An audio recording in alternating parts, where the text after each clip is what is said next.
C'est l'histoire de Billy Summer, un jeune américain d'une petite trentaine d'années qui va retourner sur les traces de son grand-père, malgré lui, pour honorer une promesse qu'il a faite à sa grand-mère.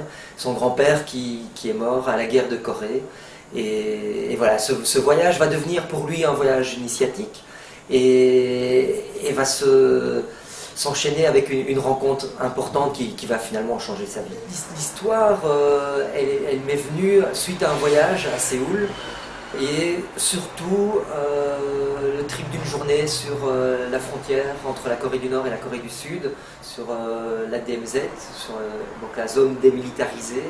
Et là j'ai commencé à un carnet de croquis, je voulais réaliser un carnet de voyage simplement, et je me suis rendu compte que cette frontière était chargée de symboles et très graphique en même temps, ces baraquements bleu ciel, tous alignés.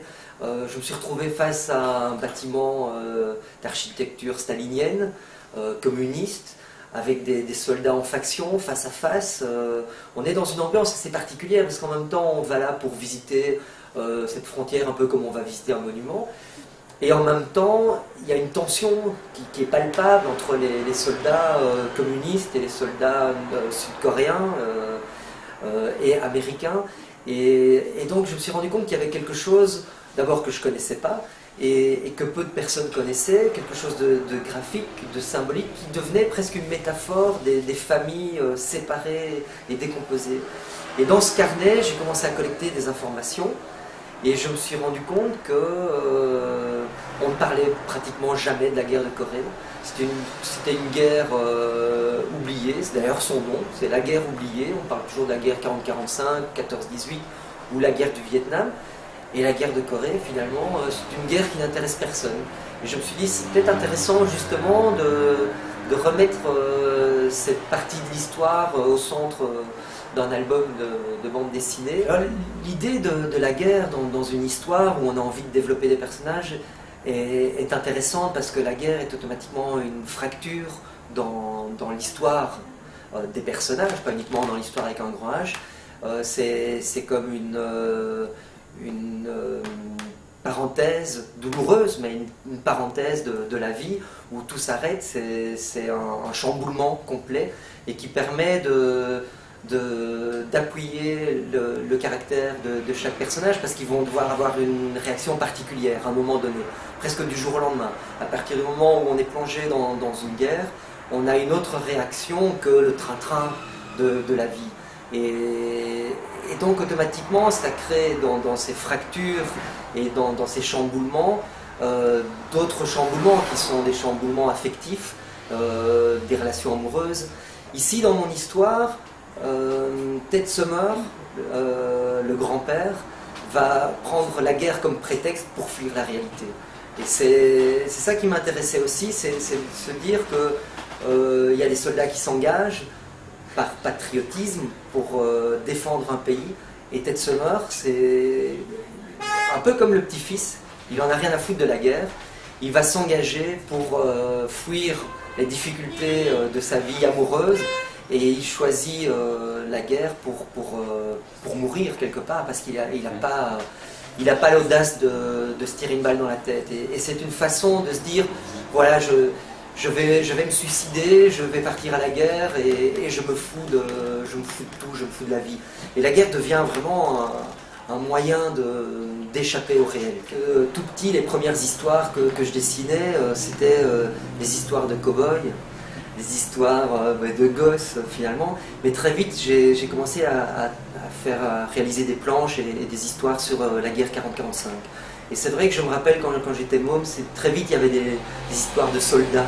Donc c'est pas par hasard que tout à coup, en me retrouvant sur cette frontière, d'une part j'ai envie de parler de l'histoire d'un pays et de l'histoire de cette guerre, parce que je sens quelque chose qui peut se dévoiler à travers justement un soldat, à travers des scènes de guerre. Et j'ai eu beaucoup de plaisir à dessiner des scènes qui sont plutôt violentes. Moi qui ai l'habitude d'avoir un dessin plutôt dans la douceur, ça rejoint, c'est vrai, le titre, et d'avoir un dessin plutôt sensuel et plutôt dans la courbe. Et le fait d'amener à un certain moment dans l'histoire des scènes de guerre assez violentes, en travaillant sur des traces au pinceau des matières, ça me permettait aussi de jouer sur un contraste et de changer de rythme à un certain moment dans mon histoire. Et toute l'histoire dans le premier album et dans le deuxième album, c'est une alternance de rythme qui me permettent de mettre chaque fois en scène des moments plutôt difficiles de la vie, des moments assez cruels même, et chaque fois de les faire rebondir avec des moments d'espoir. Et c'est justement cette alternance qui me permet de créer un rythme à travers tout mon récit. Et le fait de m'appuyer sur une histoire vraie, ça me permettait d'être confiant dans mon histoire, dans ma fiction, et aussi de donner une crédibilité à mes personnages. Notamment quand j'ai appris qu'un jour, en 1999, ils ont fait un échange entre le Nord et le Sud. Ils ont ouvert les frontières pour certaines familles qui ont été tirées au sort à Séoul et qui ont été choisies à Pyongyang, et des membres d'une famille qui ont pu revoir un oncle, une sœur qu'ils n'avaient plus vu depuis 1953. Ils ont fait une réunion comme ça à Séoul et à Pyongyang en contrepartie, où des familles coréennes se sont revues 50 ans après et ont pu s'échanger en une journée les impressions sur ces 50 années. Je me suis dit que ces retrouvailles étaient assez extraordinaires, assez cruelles en même temps, parce qu'après ces retrouvailles d'une journée, chacun est reparti de chaque côté de la frontière. Et je me suis dit que c'était aussi un moment où des secrets peuvent se dévoiler. Et à partir du moment où on trouve dans la réalité des histoires vraies qui permettent de dévoiler dans une fiction des secrets, c'est un moment vraiment crédible de l'histoire. J'ai commencé à chercher pour voir s'il n'y avait pas des traces d'Américains transfuges, et je me suis rendu compte qu'il y avait 5 ou 6 Américains qui n'étaient pas restés en Corée du Nord après la guerre, mais qui avaient simplement traversé la frontière dans les années 60-70. Il y a notamment Dresnok, un Américain, qui vit toujours en Corée du Nord maintenant, vraisemblablement, puisqu'on n'a pas de nouvelles régulièrement, et qui a participé au régime, à la dictature de Kim Jong-il, en collaborant sur des films de propagande et en jouant le rôle du méchant américain pour les films de propagande nord-coréenne. Et bon, tous ces éléments ont permis de construire vraiment le personnage du grand-père et de Tet, et donner une crédibilité de nouveau à ce personnage.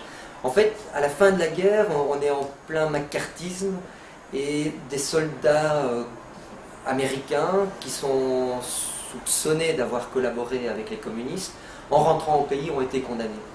Et ça s'est su dans les troupes en Corée, en 1953. Et donc, il y a des soldats américains qui ont préféré rester en Chine plutôt que de rentrer au pays, peur justement d'être condamnés. J'ai retrouvé des traces de soldats américains qui sont restés en Chine, mais pas en Corée du Nord. Donc là, voilà, il y a toute une partie de création qui entre en scène et qui est intéressant pour un scénariste. Non, c'est certain que dans une histoire comme celle-là, qui est faite surtout d'émotions, et où les personnages sont plus au centre que l'histoire avec un grand H, c'est certain qu'il y a une partie de moi qui transparaît. Finalement, je joue le rôle de chaque personnage, un peu comme un comédien. Donc à la fois, quand je mets en scène Ted Sommer qui se retrouve de l'autre côté d'une table face à son petit-fils qu'il n'a jamais connu, je me mets dans la peau du grand-père et je me dis comment il peut réagir à partir du moment où il retrouve son passé alors qu'il a eu de cesse que de l'oublier. Donc il y a vraiment un jeu d'acteur quand on est scénariste et dessinateur.